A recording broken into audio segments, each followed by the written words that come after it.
الحمد لله والصلاة والسلام على رسول الله ما بعد قال رسول الله صلى الله عليه وسلم أربع من كنا فيه كان منافقا خالصا فمن كانت فيه خصلة منهن فكانت فيه خصلة من النفاق حتى يدعها সম্মানিত দর্শক আল্লাহ রসুল সাল্লাল্লাহু আলাইহি ওয়াসাল্লাম বলেছেন চারটি অভ্যাস যার মধ্যে রয়েছে সে পাক্কা মুনাফিক। রসুল সাল্লাল্লাহু আলাইহি ওয়াসাল্লাম এও বলেছেন চারটি নয়, এই চারটির কোনো একটি যদি তার কাছে থেকে থাকে তাহলে সে আংশিক মুনাফিক, অর্থাৎ তার কাছে এই মুনাফিকের খাসলত থেকে গেল যতক্ষণ পর্যন্ত নাকি সে তা পরিহার করছে। সম্মানিত দর্শক, রাসূল সাল্লাল্লাহু আলাইহি ওয়াসাল্লাম যে বলেছেন চারটি বদ অভ্যাস, সেগুলি কি কি আমরা জানবার চেষ্টা করব। রাসূল সাল্লাল্লাহু আলাইহি ওয়াসাল্লাম বলেছেন প্রথমত সে আমানতের খেয়ানতকারী হবে। সম্মানিত দর্শক, আমরা মনে করি ধরে নেই শুধু শুধু কারো কাছে টাকা পয়সা করে রাখলে সেটি সঠিক সময় ফেরত দিয়ে দিলে সেটি আমানতের রক্ষা, আর যদি সেটি না দেয় সময় তাহলে খেয়ানত হয়। মূলত শুধু শুধু এরকম নয়, বরঞ্চ আমানত শব্দটি ব্যাপক আমাদের জীবনের প্রতিটি মুহূর্তে হয় আমরা আমানতের রক্ষা করছি, অন্যথায় আর না হয় আমরা খেয়ানত করছি। সম্মানিত দর্শক, আপনার কাছে কেউ কোনো একটি বিষয় আলোচনা করলো, সেটিকে আপনি তার বিনা অনুমতিতে প্রকাশ করে দিলেন, যেটি তার জন্য লজ্জাকর হয়ে গেল। আপনাকে নিষেধ করলো, এমন কোনো বিষয় যদি না হয়ে যায় সেটি কারো না কারোর জন্য বিপদের কারণ, তাহলে আপনি কেন বা তার কথা আপনি প্রকাশ করবেন? সেটি আমানতের খেয়ানত হয়। ঠিক তেমনইভাবে আপনি আপনার প্রতিষ্ঠানে আছেন, আপনি আপনার কর্মস্থলে আছেন, সেখানে আপনি সঠিকভাবে দায়িত্ব পালন করবেন। আপনার উপরে যে যে দায়িত্ব রয়েছে সেগুলি আপনি পুরোপুরিভাবে আদায় করবেন, সেটি আমানত, অন্যথায় আপনি খেয়ানত করলেন।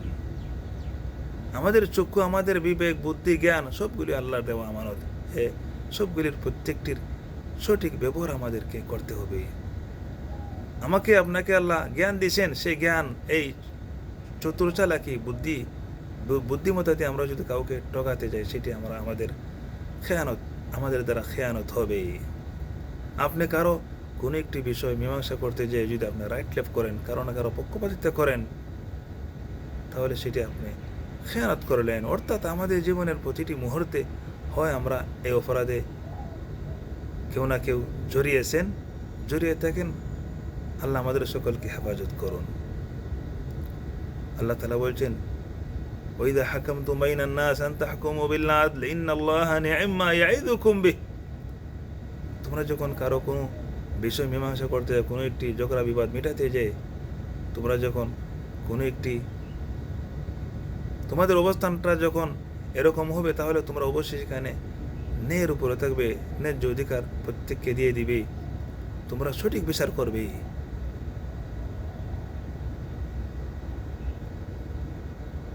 সম্মানিত দর্শক, আল্লাহ তাআলা বলছেন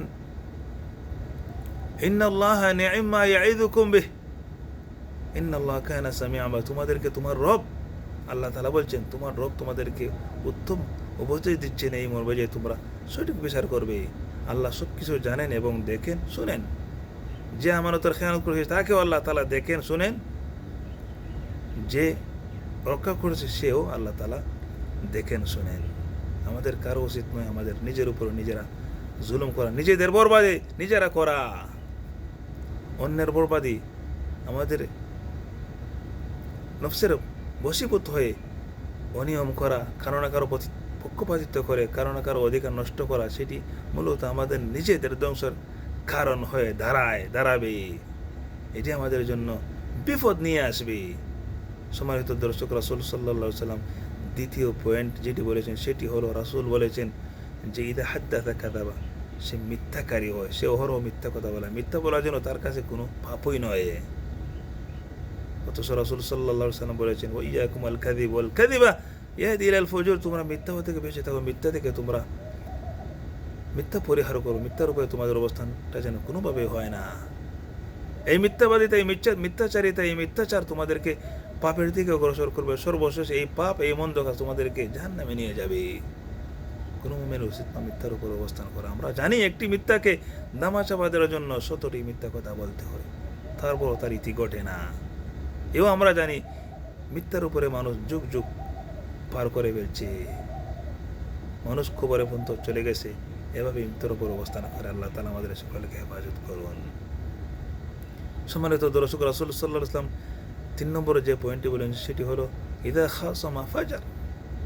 সে যখন তখন মানুষকে গালমন্দ শুরু করে, কারো কাছে হালকা টুকটাক কোনো কিছু লেগে গেলে, কোনো কিছু বাজলে সাথে সাথে গালমন্দ শুরু করে, গালিগালাজ করে, বকাবকি শুরু করে দেয়। রাসূল সাল্লাল্লাহু আলাইহি ওয়াসাল্লাম বলছে এটা মুনাফিকের আলামত। সম্মানিত দর্শক, আমরা সতর্ক থাকবো, কেয়ারফুল থাকবো, আমাদের যারা যেন এই সমস্ত কাজ না হয়। আমরা যেন মানুষকে গালমন্দ করি না। রাসূল সাল্লাল্লাহু আলাইহি ওয়াসাল্লাম বলেছেন, নিষেধ করেছে আমাদেরকে গালমন্দ করতে, এটি মুমিনের কাজ নয়। রাসূল সাল্লাল্লাহু আলাইহি ওয়াসাল্লাম বলেছেন লাইসাল মুমিন বিত্তাআন ওয়ালাল লাআন ওয়ালাল ফাহিশ ওয়ালাল বাদি। কোনো মুমিনের উচিত নয় যে মানুষকে অভিশাপ দিয়ে, মানুষকে খোঁটা দিবে এবং মানুষকে গালমন্দ করবে। এগুলি ফাহিশ, এগুলি নির্লজ্জ, এগুলি বেহায়াপনা, মানুষকে গালমন্দ করা। সম্মানিত দর্শক, রাসূল সাল্লাল্লাহু আলাইহি ওয়াসাল্লাম 4 নম্বরে যে পয়েন্টটি বলেন সেটি হলো ইদা আহাদা গাদার। সে বিশ্বাসঘাতক হয়, সে বিশ্বাসঘাতকতা করে। এটি আমরা কীভাবে বলবো? এটাও কিন্তু ব্যাপক। যেমন ধরুন, আপনি কারোর সাথে একটি ব্যবসায় যোগ দিলেন, সেখানে আপনাকে কোনো না কোনোভাবে সে ধোঁকা দিল, আপনাকে মার দিল, অথবা আপনি কারোর সাথে, আপনাকে কেউ নিয়ে গেল কোথাও জঙ্গলে, উদাহরণ তো বলছি, সেখানে আপনাকে সে ফেলে চলে আসলো, অথবা আপনাকে কেউ গাছে উঠালো, কোনো একটি অবস্থান করালো বা আপনাকে করালো, অথবা আপনি কাউকে এইভাবে উঠালেন, অতপরে সেখান থেকে আপনি নামালেন না, আপনি আস্তে করে সেখান থেকে সরে আসলেন। এটি বিশ্বাসঘাতকতা। এটিও ব্যাপক শব্দ। এটি শুধু আমরা 2-1টি কথা মাত্র বললাম উদাহরণত। এটি আমাদের সমাজে, আমাদের প্রত্যেকটি মুহূর্তে আমরা দেখতে পাই, হতে যাচ্ছে এরকম। আল্লাহ তাআলা আমাদের সকলকে হেফাজত করুন। বিশ্বাসঘাতক যারা করবে, যারা বিশ্বাসঘাতক এবং যারা কথায় কথায় মিথ্যা বলে এবং যারা মানুষকে গালমন্দ করতে একটু ভাবে না এবং যারা আমানতের খেয়ানত অহরহ করে, তাদের প্রত্যেককে আল্লাহ রাসূল সাল্লাল্লাহু আলাইহি ওয়াসাল্লাম বলছেন তারা মুনাফিক। ইন্নাল মুনাফিকিনা ফি দারকিল আসফালি মিনান নার। আল্লাহ তাআলা বলছেন মুনাফিকের যে শাস্তি হবে, তাদের যে অবস্থান হবে জাহান্নামের, সেটি নিম্ন, এটি গুরুতর হবে। অন্যান্যদের তুলনায় তাদের শাস্তিটা গুরুতর হবে, বেশি হবে। শুধু বাকিতে পরে আসে, মরলে পরে জাহান্নামে জ্বলবেন, জ্বলে পরে জান্নাতে যাবেন, এরকম আশা পোষণ করা আমাদের কারো উচিত নয়। যারা মুনাফিক তারা দুনিয়াতেও লাঞ্ছিত হবেন, তারা পথে পথে লাঞ্ছিত হবেন, তারা বেজ্জতি হবেন। আল্লাহ তাআলা আমাদের সকলকে হেফাজত করুন। আল্লাহ রাসূল সাল্লাল্লাহু আলাইহি ওয়াসাল্লাম এও বলেছেন যে মুনাফিকের ক্যাটাগরি হলো 2টি। একটি হলো আকীদাগত মুনাফিক, একটি হলো ফিআলান, কাজের দিক দিয়ে মুনাফিক। আকীদাগত মুনাফিক অর্থাৎ যে আল্লাহ এবং পরকালে অবিশ্বাসী, পরকালকে নিয়ে তার মনের মধ্যে কি আছে? সন্দেহ আছে। সে তার কাছে কি তার বিচার, তাকে কি ময়দানে আল্লাহর সামনে দাঁড় করানো হবে কি না হবে না, এটা নিয়ে সে, অর্থাৎ পরকালকে নিয়ে সে পাবে না, পরকালকে বিশ্বাস করে না, সেটি হলো আকীদাগত মুনাফিক। তারা চিরকাল জাহান্নামে থাকবে। আর যারা কাজে, অর্থাৎ আল্লাহ এবং পরকালে বিশ্বাস করে, জাহান্নাম জান্নাত বিশ্বাস করে, কিন্তু এগুলি করে যাচ্ছে, এগুলির জন্য তাদেরকে অবশ্যই জাহান্নামে জ্বলতে হবে। জ্বলে পড়ে ছাই হয়ে তার পাপ মোচন হলে পরে আল্লাহ তাআলা তাকে জাহান্নামে প্রবেশ করাবেন। আল্লাহ তাআলা আমাদের সকলকে হেফাজত করুন। আমাদের কারো উচিত নয় এরকম আশা পোষণ করা যায় আমরা